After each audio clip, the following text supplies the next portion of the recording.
Hello everybody and welcome to LMM. Today we have something very special for you. This thing here is one of only two right-hand variants of this particular car known to exist.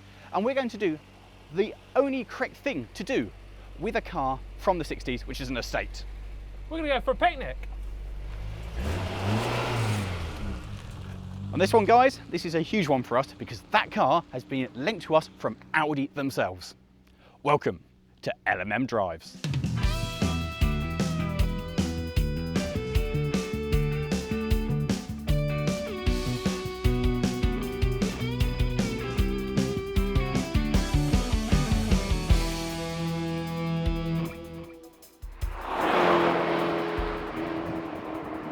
People who have never, I've driven a few column shift vehicles in the States and I've driven a Travi, which is also a manual column shift. How many manual column shift vehicles have you driven? Zero. And zero automatic ones as well. This is, I know the theory behind them, but actually doing it is just a little bit weird, I'll say that much. It's strange. It is strange. The first time I got in this, I immediately went, right, I get to reverse, where is it? My favourite thing is actually when you're driving it, your hand keeps going down there. I do the same thing because you're so expecting. Do you know the single worst thing about this car? And it's something that's becoming a reoccurring theme for you and me reviewing older vehicles, seatbelts. This keeps falling off my shoulder. Yes, it's terrible. I've managed to tighten mine enough now that I have a seatbelt.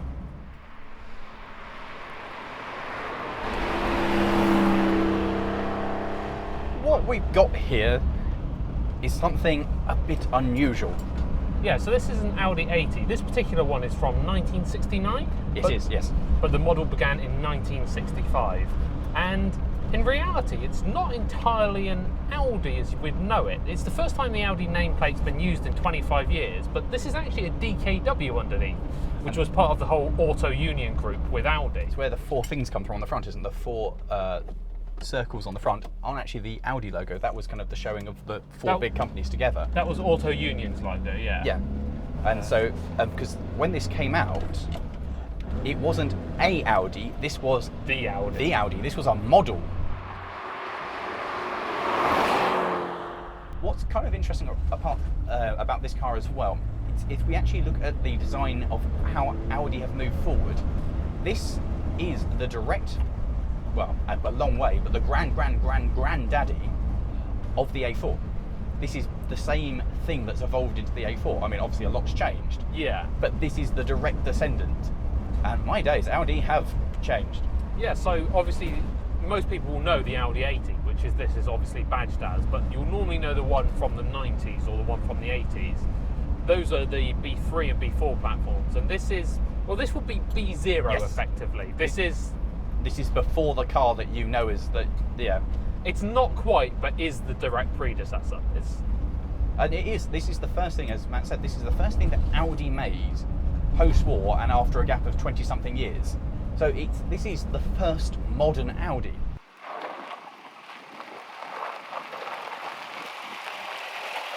There is one thing on this car that stands out for me personally as a car connoisseur that makes it a little bit more special.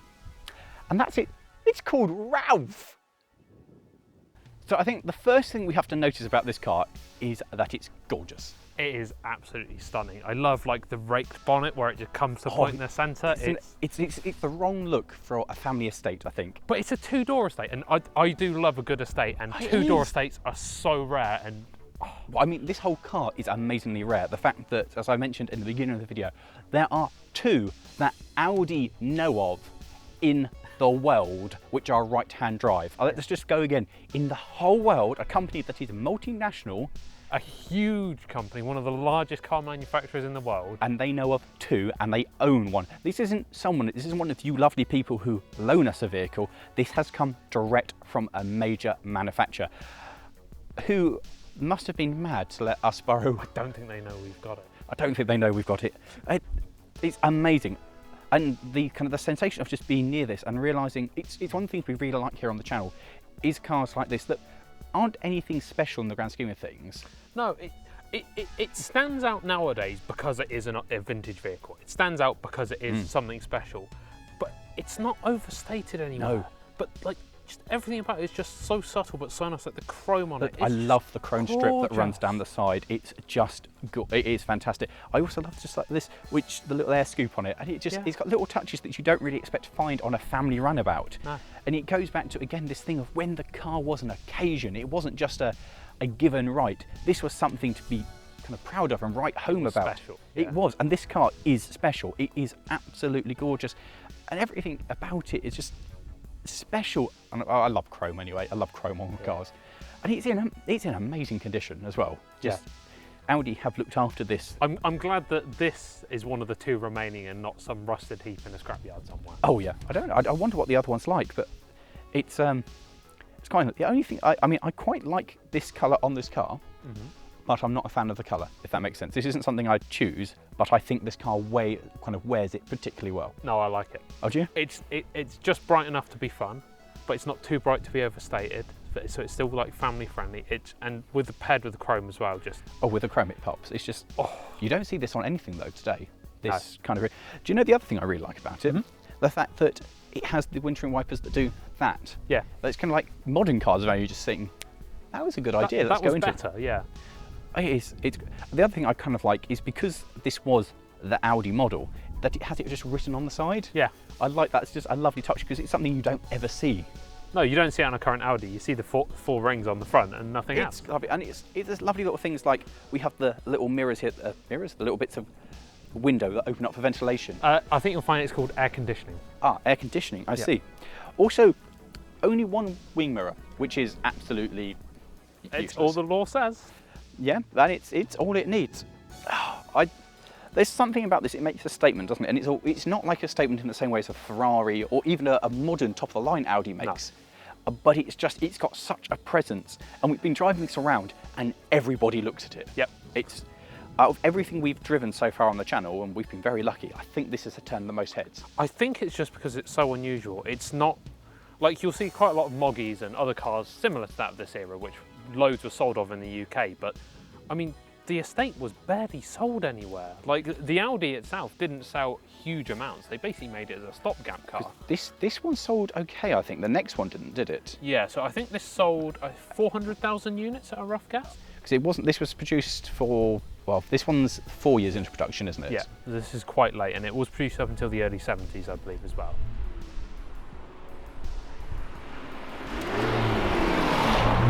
This is magnificent. This car is 100% a smile machine, and once I've got past that terrifying concept that if I do anything to this that seriously it's not repairable, there isn't another one on a scrapyard that can get a wing off.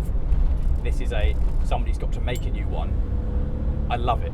It's absolutely gorgeous, and it's so much better than I thought it was going to be. I didn't expect something that drove this nicely. I thought it was going to be rougher and more complicated and more just unpleasant, whereas this is a really nice car to poodle around the British countryside in. Yeah. It's exactly what the Germans built it for. Poodling around the British countryside, British I think. countryside, yes. Of course, yeah.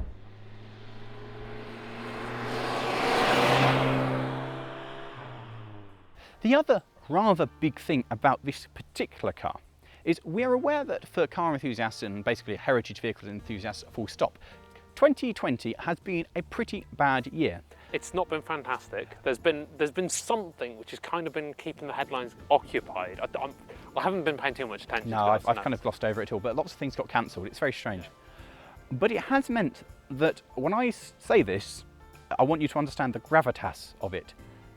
Aside from me and him, there is only one other individual which has actually driven this year. They're not even an Audi employee. Not an Audi employee that's actually taken this for a drive this year, which is phenomenal. And that, of course, is our good friend JM on Cars.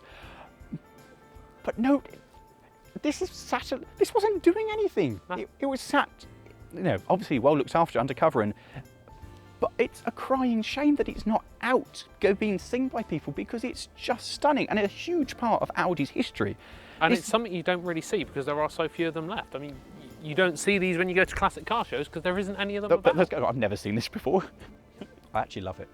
I actually genuinely love it. Yeah, I know you want it. It drives superbly, and the ride in here is gorgeous as well. We're on the back end of Suffolk, somewhere near Essex. It's so smooth on these really bad roads, and it doesn't feel boaty or anything. No, that's in a the corner, thing. you're not wallowing and swaying. Exactly, It's that's still the thing. Control. Yeah, it's such a weird kind of blend of something that's really pleasant to drive, but also really comfortable and soft. I think that's partially down to its weight, though, because it only weighs about 900 kilos. And Yeah. You get this a lot with old cars, is that they don't need crazy suspension because they weigh so little, and it just helps the car handle so much nicer when it weighs this little. That was better. The pedal is one of those that's hinged at the bottom. It's not like a pedal you depress. It's got a hinge at the bottom, like Yeah. kind of a truck style. Like Red Roof. Yeah, it's exactly like Red Roof's pedal, in fact. If you push it at the top, it's a lot smoother than trying to use the mechanical kind of advantage over the stickiness. So Yeah. It definitely is sticking, although it's better now than it was earlier.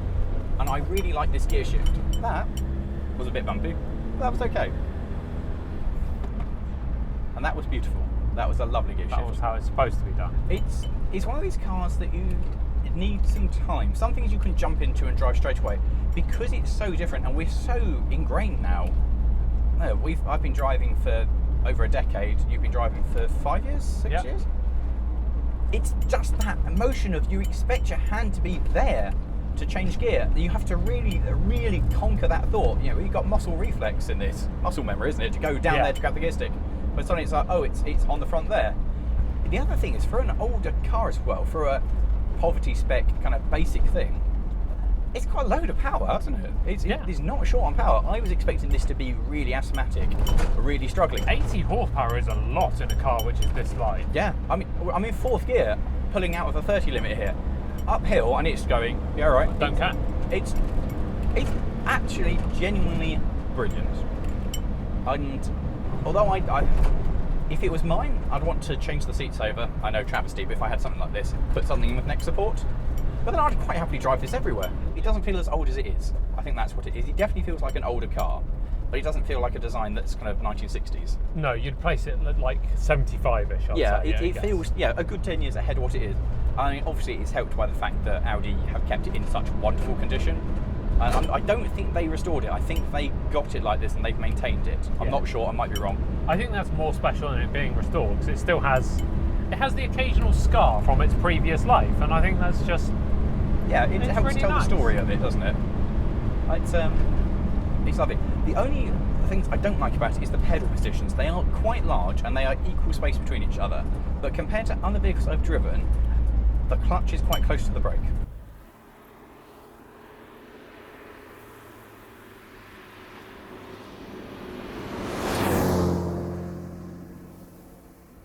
It's really nice. It's genuinely just I would like to just poodle around in this more. It's just something that's a real pleasant thing to drive. It turns heads, but it's not obscure enough to make it a real challenge to drive. You can enjoy driving it. I've driven some things, notably the Model T Ford, which are so hard to drive that it takes a lot of the enjoyment away from it because you've got to constantly be thinking about what you're doing. Whereas this still feels like a modern car. Exactly. But it's got that kind of just something special about it. It's a genuinely special car, and also something that, frankly, I did not know existed until it was offered to us. I know that we've moved on with technology and safety, particularly, so we've got big A-pillars and things. But this much glass and this much light in it just means driving on a day like today. It makes driving it such a pleasant experience. Can you imagine how nice this would be if it had a sunroof as well? Oh, if this had a You'd just be sunroof. outdoors, wouldn't you? This would be perfect. It's huge as well behind us, isn't it? Yeah, So- I can't believe how much space there is in it for what is essentially a small two-door estate. I can't believe it's two-door. I mean, I love the fact that it's a two-door car. It's just so Does strange. that technically make it a shooting brake and not an estate? Do you know what? I mean, a shooting brake is technically A shooting brake is basically a two-door estate. Let us know in the comments, guys. Is this a shooting brake? Volvo P2000, that's a shooting brake, that's a two-door estate. Reliant Scimitar, shooting brake. Your Lotus, shooting brake. I think we're driving a shooting brake. No. That also makes the Morris Traveller a shooting brake, which might be a bad categorisation to have. Because that immediately makes shooting brakes less cool. Because it's so nice, it allows you to actually think about it a bit more and find stuff which isn't perfect about it, like the sticky throttle and the stuff that my luggage is kind of been thrown around. If you were terrified driving it, you wouldn't notice any of those things because you'd be too worried about the terror. No, I have now got kind of more relaxed with it, and I'm really enjoying it. I thought I was going to be scared because how important it is and how rare it is, but in actual fact, I'm loving it. I'm absolutely loving this. This is a superb car.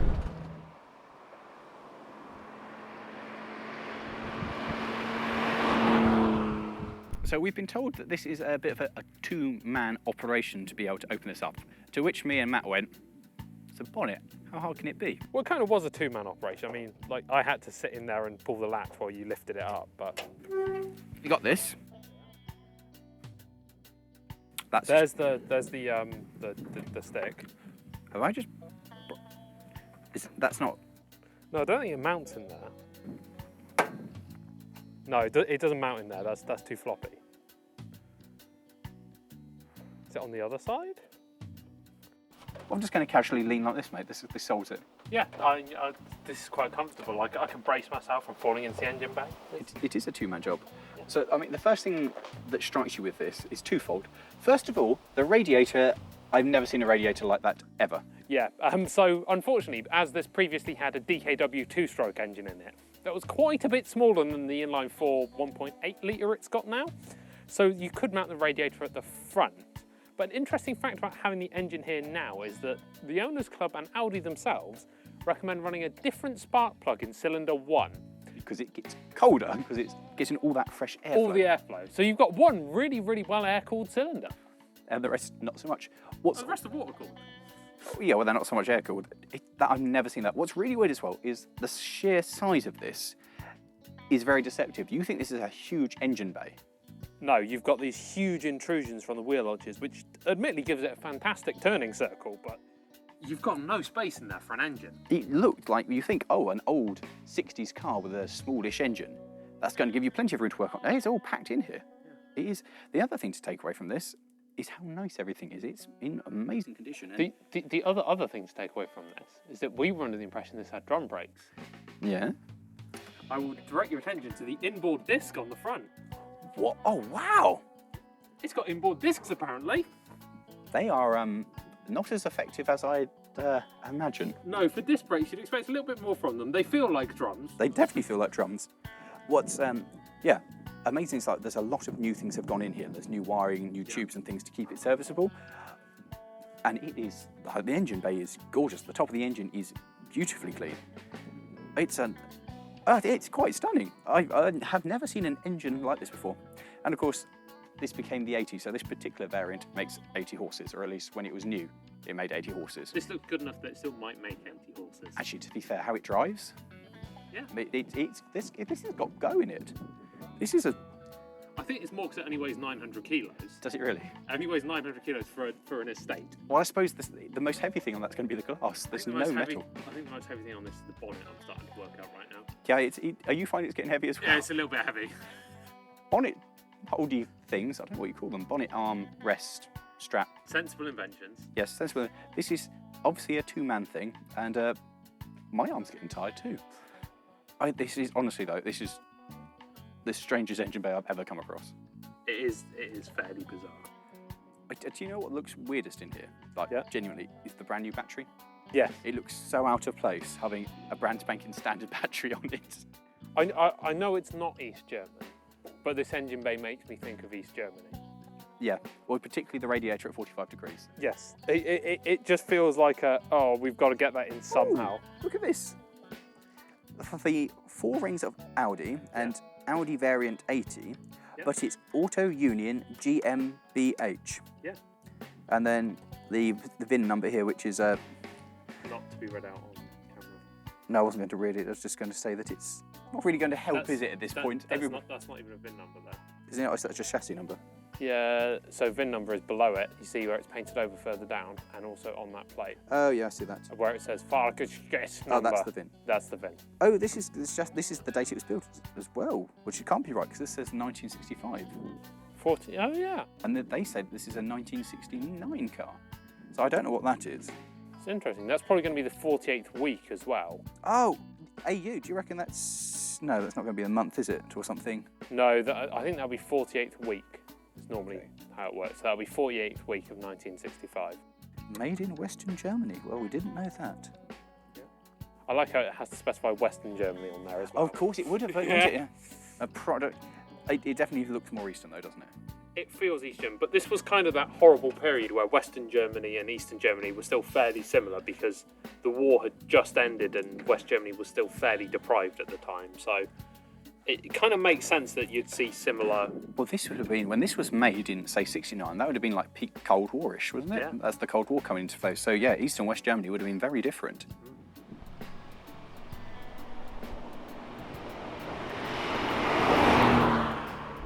The worst thing about the whole car is the fact that you've got indicate and then you've got your hand flying around on that side trying desperately to work on something. There's too many hand controls in the vehicle. It's a little weird, isn't it? So can I open this? Does this open? Oh, it does. Oh, I've opened the little, you can open your little corner. Yeah, I was going to say I need Push in that. the thing first. Push in the thing. Yeah, and then twist the handly thing. My push-in doesn't work. Yeah, it does. Look at Oh, that. yeah. And now, instant. Now I feel like we're in the 60s. Yes, it's brilliant, isn't it? It's actually fairly refreshing as well. There's a nice bit of air coming through, isn't it? Yeah, one of the things I noticed when I got into this, I was like, there's no heater vent, and it's quite a warm, humid day today. There's no dash. There's nothing across the front of the dash, is there? Like, this No, is it's a totally wood featureless. panel. There's the cutout where a radio could go inside the wood, If you would have paid for one. if you had. This is quite different, isn't it? This is a weird experience of a car to be in. This is, so the initial cars was based on the DKW, a car called the FK102, and this was the FK103 before it became the Audi. That used to have a two-stroke engine and was very much an interwar design. It's that very East kind of German kind of. Very cheap, very, our country's just been bombed to hell and we need to make something to drive people around it. Right. So it was a very, very cheap car with a two-stroke engine, and you couldn't really sell a two-stroke engine when it came to the 60s. It was just a little bit barbaric. So instead, they used this Mercedes lump in this one. Because Mercedes Daimler were part of the same group. Yeah, so they had a license to produce a Mercedes engine. Mercedes didn't build it. Audi built it themselves, but that was all in the Ingolstadt plant. And later on, that Ingolstadt plant would basically be the reason why Volkswagen bought out Audi. Oh, because they needed it, didn't they? Because they had a huge success with the Beetle. Yeah, and they couldn't make enough of them. And so another factory made sense. They bought another factory that hoped to make more Beetles. Yeah. So this car is kind of a very, very weird period for Audi, where it's before it became the modern Volkswagen Audi group we all know now. On the inside of this thing, it's gorgeous. It is gorgeous. I wouldn't say it's fantastic. It's not like super premium in here. Oh no, I mean this is the sound deadening material I think you found in most locomotives. Yeah, like there's bits where you can see where they've clearly gone, yes, that's a DKW part. They've not quite got into the swing of things yet, but like this dash is gorgeous. I mean, I don't think it's real wood. I think it may be. No, it's definitely pretend. Definitely plastic. And yeah. that definitely behind there is where you should have a radio. Yes, but whoever bought this car initially back in the 60s, I thought that was the sound of a radio turning on when you pulled that out. That's so noisy. That's clearly not been used in many, many years. If it was an Italian car, that would be full. So, things I absolutely adore are the heater controls down there, which are just. Wait, where does? Oh no, the heater box is down there. The heater comes out down here somewhere. Which actually brings us to an interesting point. Next door to the heater box is the temperature gauge, because the one on the dash no longer functions. And rather than rip the dash apart and try and get it working again, they've just put a modern one on, so you actually know the car's not about to boil over, which is good. Yes, to be fair, it's probably much better to do that on a car like this as well, because even if you fix this dash, you might not trust that temperature sensor too much. So having a modern system on a classic car is something everyone would highly recommend. And it's been tastefully done. It's been hidden away, so as a driver you can see it, but it doesn't detract from the car. Allow me, however, to bring you to my absolute favourite thing about this car. Oh, I need to turn the ignition on for that. Oh. Is that not beautiful? It's quite a good horn noise. It's not my favourite. It's such a weird noise. It sounds like a goose, doesn't it? It's a honk. It's a proper honk. It's a very weird sound. So I don't actually know what that does. I don't know what that's headlights we pull out for dipped and then full beams, and we get a little blue light on the dash. Yep. I have literally no idea what that is. Yep. Oh, that's them. That's your wipers. Is that? But how do you wash it? I don't know. This thing just twists, and I have no idea what the thing that looks like a talon does. Maybe that deploys the weapons. I assume that's screen wash. I assume we do something with that because I can't see any other button anywhere. All that does is twist, and not a clue. Idea. No clue. We got the smoke creator thing, cigarette lighter, so we can plug in our mobile phones. Yep. A nice. Oh, is that a handhold by you? Yes, it's a handhold for when you're at high speed. What's in there? Tax discs. Nice. Bear with. Well, I think that stays open now, don't you? So everything works in here rather nicely. Moving on to other interesting things is Column shifter. manual gearbox, column shift. It's a little bit bizarre. It's not completely impossible to get used to, but It's strange. I've driven a Trabi that's got a manual box and it's column shifter, but it's just so different. I think the quality of this may be slightly above what the Trabi had, let's be honest. Yes, everything is. Do you know what I really like as well? I love the gold logo in the steering wheel. I love steering wheels of this kind of period where you had quite large steering wheels, but they're just uncomplicated. You have a horn in and nothing else. And I just think... Nice thin rim. Yeah, it feels like a driver's car. I don't know, that's what I like. It's not a driver's car, is it? It totally is. This is glorious. Do you know, I love the dials as well. I love the fact they've got little bits of wood behind them. Yeah. Oh, that's the indicator as well, which gently flashes at you. No noise, gently flashes. And the amazing thing is, this has done 48,000 miles. It's amazing. It's an amazing piece of... Do you know the thing I also love is the fact that on this dash here we have the fuel gauge, and then nothing else that's of any use at all. We've got the discharge light, and in the middle of it, it's blank. Nothing. It feels like there should have been something there. There's very clearly a dial indicator. Yes, this definitely feels poverty spec version, doesn't it? Yeah, it feels like a few things were missing, but it's still, for a poverty spec car, this is still far nicer than like a poverty spec car from the 90s. Well, you've got a map light. I don't even have a map light. A map light? It doesn't work. Doesn't work. But it might work if the ignition was on. the ignition is on. The other thing is with the seats as well, like they're quite bizarre, really, aren't they? They're spongy and soft, and when you get into them, they don't fill you full of confidence. But once you're there, they're quite nice, actually. It's something that on modern cars we're used to having neck and head support. Yeah. And if you're on a long journey, you'll miss that. But actually, it's a really nice place to be. And the really kind of nice thing is there's no tunnel. No. There's no transmission tunnel or anything. Or no fake transmission tunnel, which they like putting in cars nowadays. Yeah. So you've got all this space here to play footsie with your passenger. Yeah. It's just nice for being in. It just makes the whole car feel a lot more open. And with all this glass everywhere and minimal A-pillars, I mean, It's a bit 2x4. 3 inches at max. The B-pillar is Even smaller. and the back of it, the C-pillars and... Don't roll it.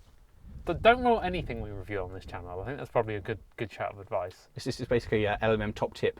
Don't roll car. Don't roll it. Yeah, we've just come up here to park up for a picnic. For a picnic on this nice little shot, and it's driven down this little track. It doesn't feel... In some ways, it feels very dated, this car. And in other ways, it just drives like... It's a regular car. This is a classic you could daily. Yes, definitely. It's practical, it drives nicely.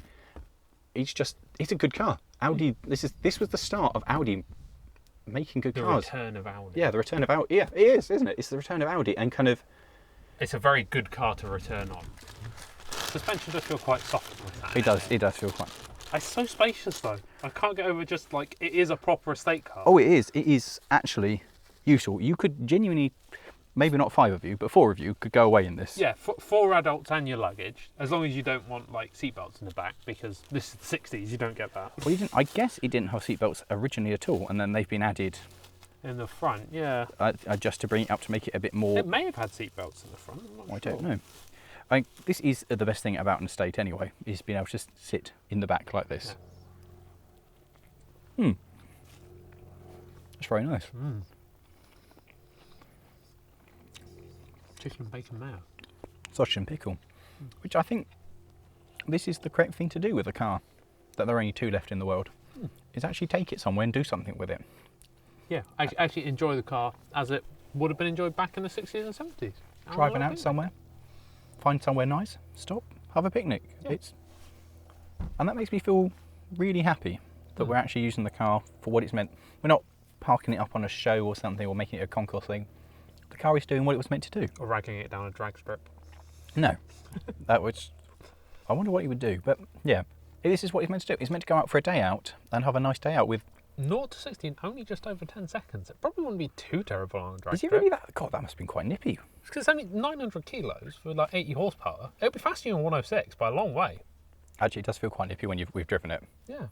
And for driving it, I mean, it's a surprisingly pleasant thing. Like, you look at some of the things like the engine and the way it's designed, you go, oh, that feels very interesting. But the way this drives, there are some things like the brakes, which are definitely not up to modern standards. No, and discovering that they were discs as well does not feel right. It's like, oh no, there should be more here than that. But the actual feel of it and the ride is almost modern standards, or at least it's my generation of cars, like 90 kind of cars. Yeah. It doesn't ride, or that handling's beautiful. Yeah, it doesn't feel like you're driving some ancient thing which you need to baby. It feels like a competent car. It does its job. I mean, that's one thing to go. Like, if you baby it, it doesn't like it. It likes being driven and actually doing something. Like, you can't change gear and then just baby the throttle. As I discovered multiple times. No, it kicks. You have to go, I'm changing gear and now I'm accelerating, and it will go, okay. And it doesn't complain at all. And it goes, and when it's going and you're actually doing something, it's amazing. This is an amazingly good car. A genuinely good car, and it's one that I do want. I feel like I am unlikely to ever get this one. Audi aren't going to sell you theirs. Nope. And you don't know where the other one is. No, which is probably good. I bet you it's Audi Germany have it, and Audi UK have this one. It's quite. No, because there's only 2 right hands. It's probably somewhere else that wants the right hooker. Oh, so you could try and get a left-hand one. Yeah, it's possible. I bet you there's some in Europe. I bet there are. I wonder if they're at that stage of being really worth something now, or if they're still kind of like, we don't care. I've got to be honest, I would really like to drive the FKW 102, the DKW version. I want to see the difference. Yeah, the one with the 2-stroke engine in it. Oh, yeah. I bet that would be fun. 2-stroke engines are just better, I'm sorry. It would be an interesting comparison, yeah, and see if it's more refined with this. It does feel, I mean, the engine feels proper refined. There's a couple of, the throttle's a bit sticky. Yeah. But I think that's down to lack of use more than anything else. Yeah, it has been driven for the best part of a year, so but it's... everything else about it, it's lovely, isn't it? It just drives lovely. Audi, this is a super car. Build more of these. Yeah, we want more of these. This is where you started. This is what you should be doing now. This is how it should be. No more Q whatevers. Just build more of these. Yeah, more Audi 80s. On that note, thank you very much, guys. We hope you've enjoyed this adventure in one of the rarest cars that we've ever touched. Yeah. It's been a real honour. So a massive great thank you to Audi UK for letting us take your pride and joy out. Obviously, this is the pride of the fleet. Yeah. Thank you, guys. We really appreciate it. It's been wonderful. And thank you to JM for helping to arrange this, our dear friend JM. If you're not already checking out his channel, there's a link in our description. He's well worth checking out. He knows his stuff. He drives cars better than we do as well. That he does. He does just car-y things, whereas we do stuff like this. And like that, guys, let us know in the comments if you've enjoyed this. And thanks for watching. Ta-ta.